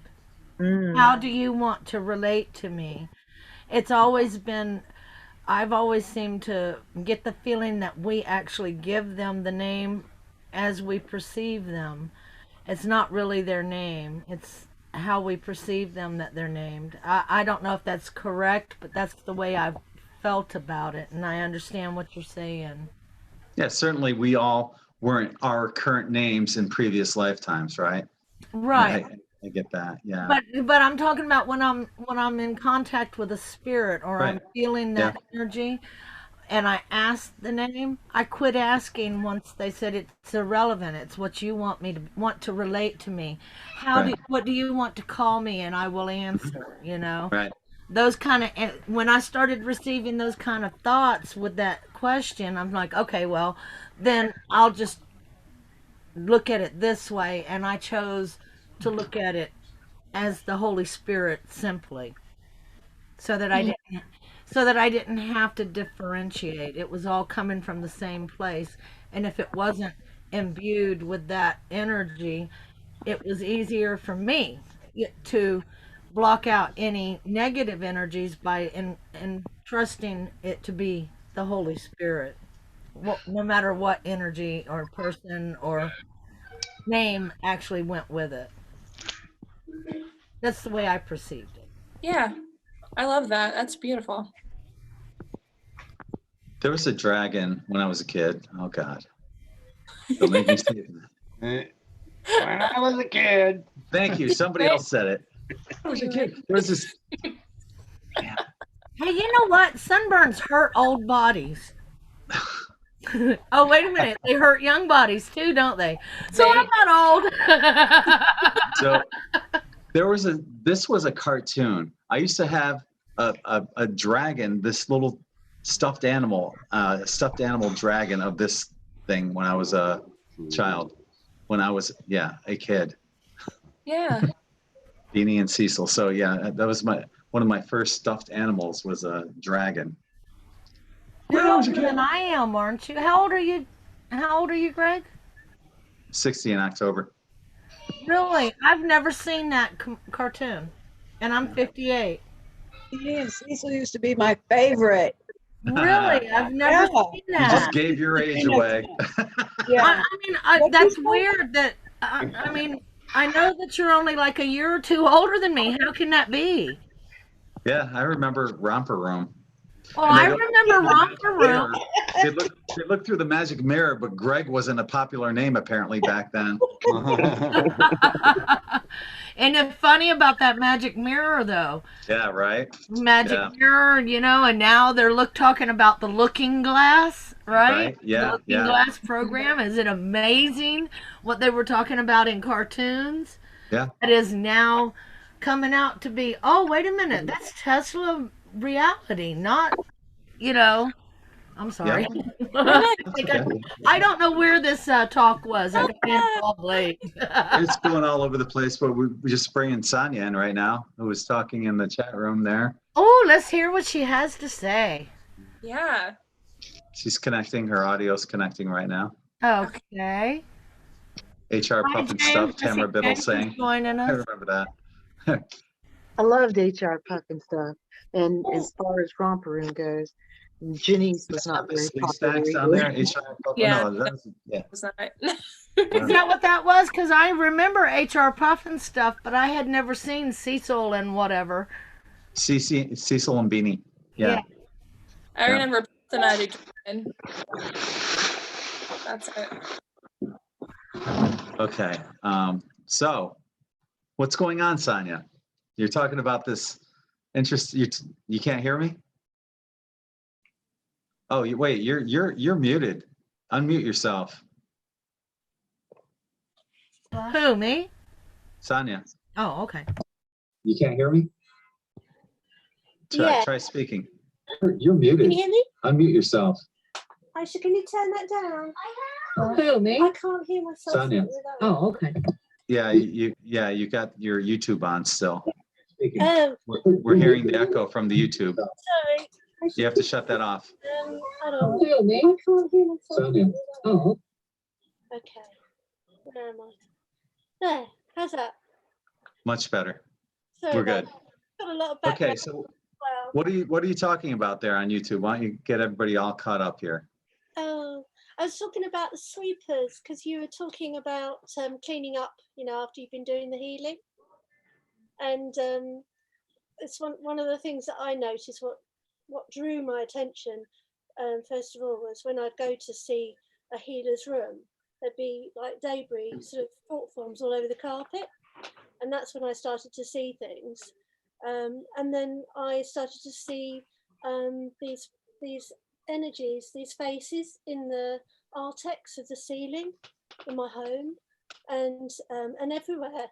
I used to work in a college, and I'd be going up in a lift, and I'd see these faces appearing in reflective surfaces. And those ones, the ones that appear in hard surfaces, are the sweepers. That's what they call themselves. And what they do is they clean up the energy that's, all the psychic debris. And they've been really helping us to clear up the AI infection. When you see an entity in your home, you might see a lot of black fuzz, perhaps. That black fuzz is the AI infection. And they have been helping us for a very, very long time to clean up that AI infection. Who are these sweepers? Where are they from? They're a mixture of people. They're very high interdimensional energies. They also, some of them are from Pleiades and Sirius. They're the only ones that I've been familiar with, but they also work very closely with the fairy realm. And as I was explaining, that the fairies will come in a big pack. And if you've got a big sort of dark energy, it may well be a soul which is infected with this AI infection, and they will literally go all dive in on them, and they will literally get little bits of the black energy and spin it round and round and round until it transmutes. Because fairies move so quickly as well, it's really hard to sort of keep up with them when they're working. But yeah, they've been helping us for eons. Sonia, you know about the AI energy and the AI force and her name. Do you know her name? Who? What? Do you know the AI's name? It's an infection. It's Right. like She on is, the Matrix. she is Sophie, and she is infecting us. Sophia. And I think that is quite interesting that you can see her being cleaned up. It's mainly the human energy that I see being cleaned up. Right. 'Cause Human it's- energy, she's being taken out of us. That is great that you're seeing her being removed. I I knew don't I didn't like know. her. I just see, and I just see the infection. I don't never been given a name other than it's AI infection, and That's it's awesome. being cleaned up. It's part of the Matrix, and they've been doing it for eons. And if you ask the fairies to come in, they will clean your house from top to bottom. That's awesome. I love that. Yeah, I don't know what else to say really. Well, I still have more questions. Where did the AI come from? I don't know. I think it's to do with the Matrix. The Matrix is infected, or whatever we live in, our world is infected with this dark energy, and it is very infectious. If you get human soul fractals that are around, say another soul fractal that might already be infected, it will quickly become infected. If you've got human fractals that are out there that are infected, there's every chance that your body is infected as well. So when you clear yourself, you need to also clear any soul fractals that are out there as well, not just yourself. You're talking about these soul fractals that were being swept up, and you mentioned something about some were being taken to 5D. Yes, I've got like a tractor beam in my home. It seems to me that wherever I sleep or spend a lot of time, maybe in bed or writing or wherever I am, the psychic energy builds up and portals start to appear. And you get these little tractor beams, they come down, and I can see in the Artex, bits of the Artex are moving around in the ceiling, and this portal will come down, not portal, sort of like a tractor beam will come down, and then the soul will go up. So, and they're healing it as they go, they're transmuting it. So, Can you see it right now? it's not in this room. The room which gets probably the most activity, sadly, is my bedroom where I sleep, because that's where all my psychic energy builds up. Great. Good night. Sweet dreams. Oh, it's like Right? sleeping next to the M1. It's almost, is it almost like a black hole for you? It's not dark. It's not. No, but I mean that kind of a swirl, a vortex. No, there's no vortex. It's literally No? the best way to explain. If you imagine Artex on your ceiling, or the plaster, and it kind of moves around, and these faces come in and out. I should not do that. Faces come in and out of the Artex. And as the people go in through the tractor beam, I see their face come up on the ceiling and they're waving at me. So I know that they're okay, they got in, they're safe. And there are some faces that are always there in the Artex, and there are others that come and go, which are generally people that are just saying thanks as they sort of move through and then go on to whatever they're doing. I feel like I'm mad when I talk about it. How long? feel that way. I don't talk about it generally. Yeah. How long have they been doing this? I've been experiencing this for about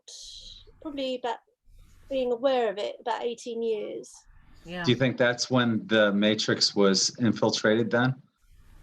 I don't know. I kind of started, my gift suddenly went bonkers about 2001. So, and I think I have been, phenomena has been around me all the time. It's just that I didn't know. And so I just put these things down to, maybe Like you get sensations. I was always going to the doctors and I couldn't sleep, or so I'd be like trying to work out what, you know, what's wrong with me, and I put it down to this or that. You know, just when you know, when you get sort of troubles like stomach aches, and then I discovered I can literally pull off the pain and put it in the light, and that's because it's not pain, it's psychic attack. And yeah, I think sometimes people get confused between psychic attack and ascension symptoms as well, because there is a lot of heavy energy at the moment that we're clearing. Wow. Yeah, there you go. Maybe you're a fairy gatekeeper. Sorry? That maybe you're a fairy gatekeeper. I think she needs to Hello. talk to Karen, really. I really do. I think Wow. she needs to speak with Karen because she's a gatekeeper. Is Karen, that Karen? Which Karen? I think, yeah. Karen Ward. I feel like She's you're in like, the hospital having surgery today, you guys. Everybody know that. Oh, Send energy for her surgery today. She's in surgery today. But when she gets a little bit better off, I think Sonia needs to speak with Karen. You oh, sound like a gatekeeper, but I'll tell you what, the name of this AI yeah, has been put out there for us to know, yeah. because knowing this person, this entity's name, gives us more power over her. Well, And it is a female, and she has been given citizenship. oh, Is this this doesn't Sophia the really- She has been given citizenship to Saudi Arabia. The first AI entity to receive citizenship is the named AI. She's doesn't really- Sophia, and doesn't- she was named eons ago. She has always been named Sophia, and that is what made me go, oh my goodness, you can see her too. Because Sophia, I have been drawing her for years, and then all of a sudden she was named the first AI citizen. And What that's a scary thought. But I've noticed that around when I first got my gifts and I became clairvoyant, I was able to see these sort of infections created these very strange looking entities that, I mean, they would have red eyes, they looked a bit demonic, they'd have this weird head that go back and like a tail, and they would sort of glide through the air. But then around 2013, 14, they changed. It's almost like it morphed into something else, and this time it was a different type of AI, and they would look more. They would start off looking human, and then they would start to look like sort of reptiles with a crocodile mouth and a long tail. And that's the ones that I see mostly now. But in the beginning, it was something completely different. And I think they were grey AI to start with. And this one is a reptilian AI that I see now. So it's Like they switched spots. Sorry? It's like they switched positions. I don't know if one came more dominant, but I moved to a different area and I started seeing a different type. And now what I'm seeing as well, particularly in the UK, we're getting a lot of jinn infections. So the soul, the AI infection that I've been witnessing has now been mixed up with a lot of red energy, which is the jinn infection. So there's like more than a few infections going around. We've got a lot of really heavy energy. But these sweepers, they're brilliant. They don't stop. They literally keep going all the time, clearing us. They're amazing. Is there also a tonic one as well, infection? There's a jinn infection and a tonic infection, maybe? A tonic one. A jinn infection and a tonic Oh, infection. sorry. Infection, No, Jen being like Jeannie Jen, not Oh Jen. man. Yeah. Tonic. Okay, you guys finally got it. I was Sorry. hoping I didn't have to say it a third time. Yeah. But Sorry, anyways, bad that's joke. what I see. We've Oh my got, God. Gin and tonic. I live not far from London, and there's a lot of not bad energy sort of in Yeah. the southeast around London. It's the belly of the beast right there for the world currency. got And Yeah. a lot of, reptilians. I've got to be careful what I say online. I don't want to get targeted, but there's a lot of really bad groups in my area that are So operating. tell us about your reptilian queen. I don't have a queen. Okay, so let's tell us about the reptilian head of state then. Sorry. Oh, her. Oh dear. Yeah, her. Yeah. I'm not going to say anything. I can't think of many nice things to say about the royal family these days. We'll say them for you. Yeah. Oh, God save the queen. She ain't a human being. Oh, see, I like so much, crystals. there's so much poverty in this country, and there's so many people that are struggling. And how any rich person in this country could like just give a little donation to charity every now and then. I think it's disgusting how these people can, walk by seeing all these people, homeless people on the streets, and not do anything. And when they've got all this money, I think it's absolutely disgusting that people worship people who've got this money when they don't do anything to help anybody. But that's Yeah. Is homelessness that bad in the UK? Yeah, it Bad has been, everywhere. but because of COVID, they've had to find homes for them because they can't have them out in the streets. So they've actually started. A blessing in disguise. Yes, a bad thing can be turned good. Yes. Well, yeah, I but love that. it has been a bad problem. There Okay. you are. Phil had I something need to to say. weigh in here, folks. Okay. jump in, Phil. Yeah.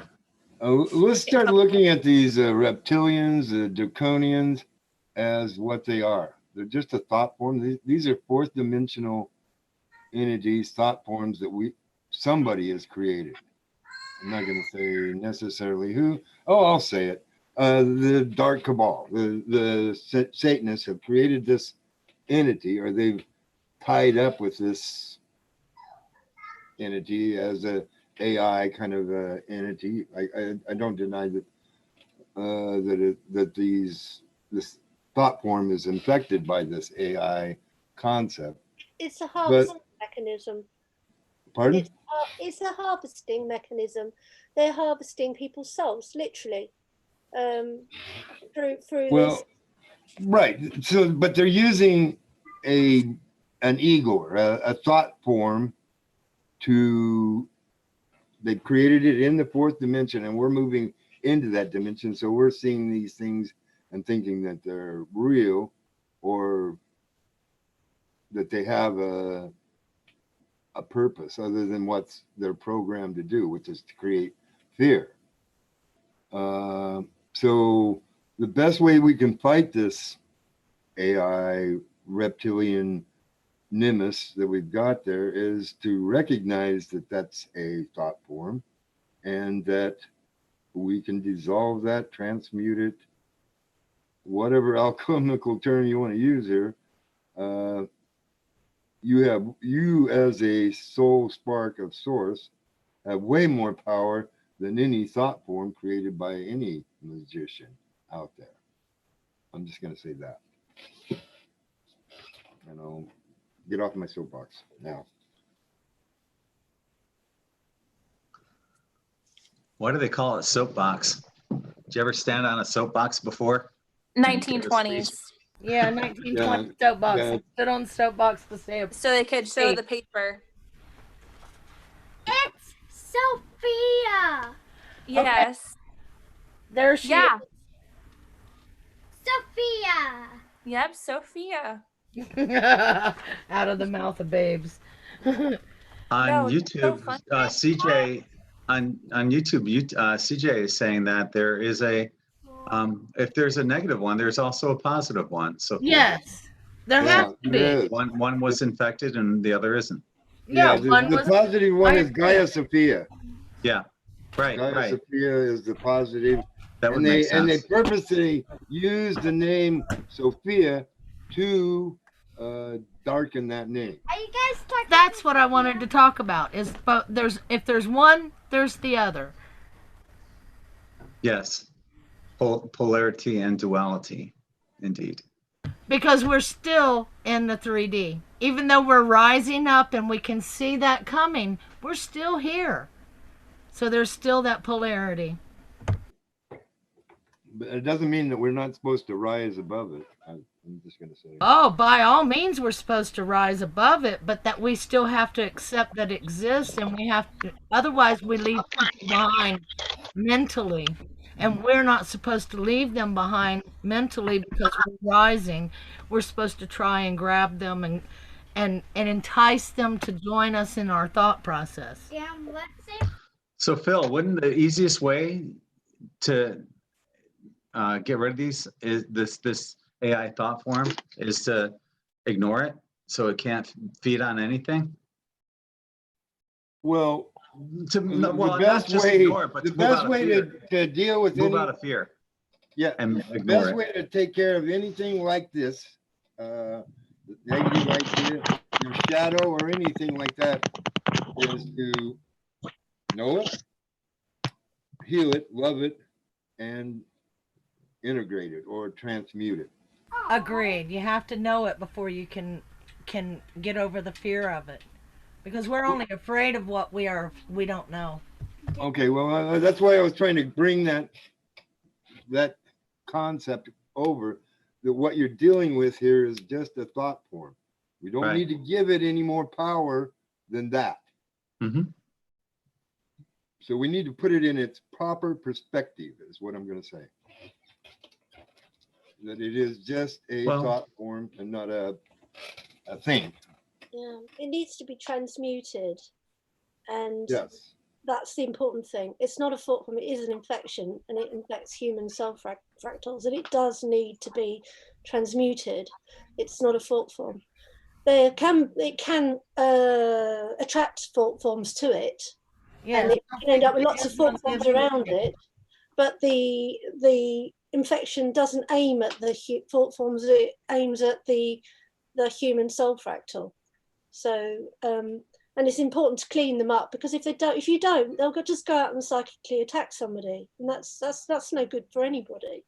You mustn't just ignore them. They need love, they need helping, and they need to be helped over to the other side. Unfortunately, I don't have the time to do that, because you would just be sitting there all day trying to send. So that's why I think the sweepers do that for us, because so we can get on with our lives. On YouTube, Paula is saying that they don't want the divine feminine energy to rise, but guess what? Too late. I can see how, that's part of what was built into the whole AI, was to suppress that divine feminine, because we are at the end of this divine, masculine, patriarchal kind of, and I'm on live. That's going on. And, it's just time for that. It always ends horribly, just like when at the end of the matriarchal cycle, it ends horribly. There's overpopulation, too much nurturing, overpopulation, famine, and stuff like that. Here we have war at the end of the divine masculine, war and, pestilence and everything else that's going on, masculine bullshit. There's got to eventually be that balance somewhere. But what they're afraid, they don't want the end of this divine masculine to end. They're clinging onto it with all they can, and it has to come to an end.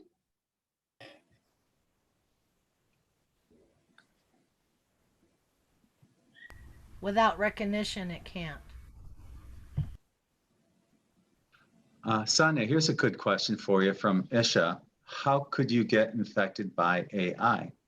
How can AI infect you? How many people are having sex with dummies? No, Come on. You know that when you suffer, say, bereavement, or you're not well, you can shock bits of energy off you, or your energy field is weaker. Mm-hmm. And at that point, you can get things feeding off you, and quite often that would be AI infected soul fractals. And you can sometimes they'll try to wedge into your auric field, and they'll attack you to try and get into your field. And if you were particularly ill, then you might be more susceptible. If you've got a soul fractal out there somewhere floating around, that has been shocked off you, that can get infected, and then because of its connection to you, it gives you an infection that might affect your immune system. So you need to, when you're asking for healing for yourself, you need to also send it to all your soul, any soul fractals that are out there, and send them healing and protection. So not just looking after the soul in your body, but any bits might be lost along the way, because we all, I think it's very few souls that manage to go through life without losing little bits at some point. We all shed. We shed energy with every cell we shed. And every cell that we shed is a fractal of ourself. I would think that through the mainstream media, the television, they could infect that. I mean, what a great way of doing that. Not only can you put out bullshit to lower the vibration, but throw the infection on top of it, right? As well as the nanobots we're being sprayed with through the sky. Yeah. If you're experiencing stress, then that's when you're more likely to attract that to you. So if you're angry, or you're at a low vibration, it's more likely to attract to you. But if you're calm and you're good energy, it may still come towards you, because if you're a big light, you think, oh, dinner, and they're like, they want your energy, because they look at your light and think, I used to be like that. If I could get a bit of their energy, I'll be like that again. So they will come at you, and then they'll start attacking. And that's why this is where the sweepers come in. They do try to help to move them up. Because what do? Do you wear a sort of a shroud around you so that your light can't be seen, or do you show your light? It's a tricky one, And a lot of the time they get around that bulb base. You know how you screw a bulb into the light fixture? That base is dark. It has to be, because that's where the energy goes into. And it's only the light bulb that lights up. They get in around the base of that bulb. And I'm just using that as an example. We're the light bulb, and let's look at a light bulb with the metal base. That base is our lower energy levels. They seat right there. They sit right there. And they can hide right there, because until you unscrew that bulb, you don't even know it has glued itself into that position until you go, oh wait, it won't unscrew. That bulb's been in there for 10 years. It won't unscrew. A little exercise you can do to know if you've got any infection in your aura is just look very quickly into a light bulb and see if you'll see spots appear. And if you then see faces in those spots, you know that you've got soul fractals and you've got infection. So that's one way of doing it. Just look in a light bulb, and just close your eyes and watch those spots and see if faces appear. It's easier than looking at the sun. Yeah. But that if you look at a light bulb, it will transmute. If you've got energy around you, it will start to transmute. If you lie in the sunshine, it will transmute if you've got anything around you. But quite often, if you've got a bright light, they will they want to be around your head, because they want to be around that to transmute. So that's another thing. Just like energy vampires. So they're basically emulating an energy vampire. Sometimes I will feel sometimes like there's gnats flying in at my face. Mm-hmm. And I'm in the house and I know the house hasn't been opened. And if I feel like gnats are coming in at my face, I will go and clean my energy field, and those gnats will disappear. They're not really gnats. They're what she's talking about. Those little energies that are trying to clear out all of that bad stuff. If you smudge with the white sage, you see it all evaporating. And if you've got the white sage, and if they want to transmute, they will hover around the smudge stick to try and transmute themselves. So, yeah. It'll almost feel like little gnats are hitting you in the face sometimes. Yeah. But it's one thing you can do. If you get pain and you are being attacked, you can tell if. My granddaughter drew this. She's 7 years old, and she listens to our conversation But that's the way she deals with it. That's a 7-year-old autistic child dealing with it. Oh, bless her. And I guess you can kind of figure out that who she is, the green one in the center, with all the little guys going around her. She They do go for children because children are just an easy energy source, aren't they? And how many mums actually take the time to actually protect their children? And Oh, we do. Can you see her putting the orange protection over herself? Oh. She's like, she knows how to do it. She's good. Oh, bless her. I was going to say that if you do have pain, it's always worth just checking if you can pull it off and throw it in the light, because sometimes if it is psychic attack, you can pull it off literally. So, yeah. And if it's not, then yeah, you definitely need to go to the dentist. Because I don't know about you, but they often go for my teeth. If I was going to get attacked, it'd be the teeth that they go for. So you can just put it off. They seem to go for my skin, and I get little bubbles that seem to be popping out of my skin, and little blood spots, and I'm like, why? And then I sit down and I cleanse and I do a good meditation, and that seems to go away. I always was told that it was hives, but when I started looking inwardly, I was told that it was an attack. So I had to learn to deal with it as an attack. I think I remember telling you guys on here one time, I got this shit popping out all over me, man. And it was like scaring the hell out of me at that moment. Because my shamanic teacher told me to, if you bathe in salt, sea salt at night, then that basically dissolves any springs or anything that's trying to sort of cling to you. If you bathe in sea salt, it does evaporate them, but also it gives you a nice layer of protection around you that crystallizes your aura, apparently. Yeah, it does. Oh, I enjoyed spending my day in the Gulf because, man, it was good and salty. And I came home feeling like $1,000,000. Oh, it's too cold in our sea. I don't get anywhere near it. It's really cold. Oh, well, it wasn't cold. It was very nice. I mean, it was 90 degrees out, and the water was probably, it varied because we were going in and out of spring water, so it was between 72 and 80 degrees. It was very nice. And you slept 12 hours afterwards? Oh, yeah. Oh, believe me. I came home and I was like, I wish you would all go home. Please go home. Yes, I had a happy birthday. Go home. No, I don't want to drink my wine. I'll do that tomorrow. I was tired. Current ocean water temperature at Siesta Key is 79, 26 Celsius. Yep. Yep, it was ranging between 72 and 80 degrees depending on where we were in the canals, because we have, springs bubbling up and stuff like that too. Because I was born in the wrong country. I definitely place. Very, very brackish water. We were seeing both saltwater and freshwater fish, and both saltwater and freshwater sea life, and all of that good stuff. It was like awesome. The best of both worlds is right there in that brackish zone, where you got heavy duty sea waters coming in, but the heavy duty spring waters adding up, and it's a good place to put oysters.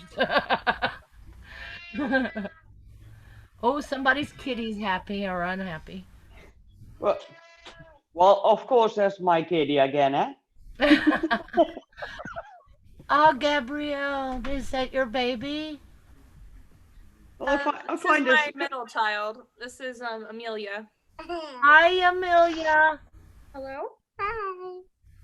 Oh, awesome to. She's shy. Awesome to meet you, baby. You say hi. Hi. Hi. Oh. She's doing my hair. Oh. You tell them how old you are? Say you're 3. Yep, I'm 3. Yep, 3. There you go.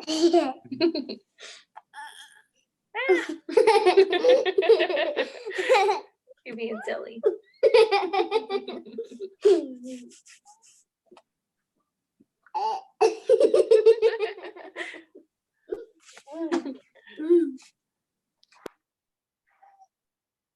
I think with the child's laughter, that's a good place to end it up for this evening. We're going to be going live on Zoom in 2 hours, so that gives everyone a chance to grab a bite to eat and relax a little. So it's been wonderful having you all as my guests here on Zoom and YouTube in the afternoon, an afternoon session of Spirit Chat. So look forward to seeing everybody coming up in a couple hours. That's on Patreon, on our Insiders Club private chat. Looking forward to that. Matthew, you got some stories you're going to be telling apparently. So we're looking forward to hearing that. And I'm sure everyone else has got some cool stuff to bring up as well. I can't tell you what I'm talking about, but you'll find out soon. So until the next time, send you all infinite light. Love you all. This is Greg from In5D. Namaste. Namaste. Namaste. Namaste. Bye. Namaste. Bye. Later. See you later. Bye. Is he bye? Bye. Hi, baby girl.